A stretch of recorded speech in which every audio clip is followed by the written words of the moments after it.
Baby.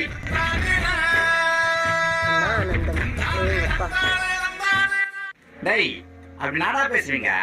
இப்போ எல்லாத்தையும் பேச கல்யாணத்துக்கு அப்புறம் நாடா பேசுவீங்க. நோ இப்போ கல்யாணத்துக்கு அப்புறம் எப்படிலாம் வாழ போறோம் அப்படின்னு இப்ப இருந்தே பேசுவோம்னா. கல்யாணத்துக்கு அப்புறம் நாங்க லவ் வாழ்க்கை எப்படிலாம் வாழ்ந்தோம் அப்படின்னு அதை பத்தி பேசுவோம்னா.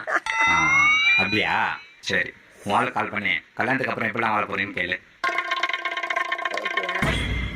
ஸ்பீக்கர்ல போடு.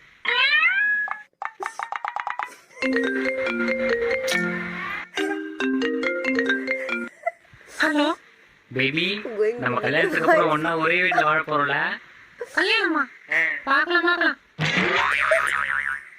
என்னம்மா அப்படி சொல்ற? ஆமா, உங்க கூட போன்லயே குடும்பம் நடத்த முடியல, இதுல வந்து ஒரே வீட்டு குடும்பம் நடத்துறது. கல்யாணம் ஆயிட்டு உங்க அப்பா அம்மா நம்ம வீட்டுக்கு வரக்கூடாது, தண்ணி குடுத்து கல்யாணம் பண்ணிக்கிறேன், இல்லைன்னா வேணாம்.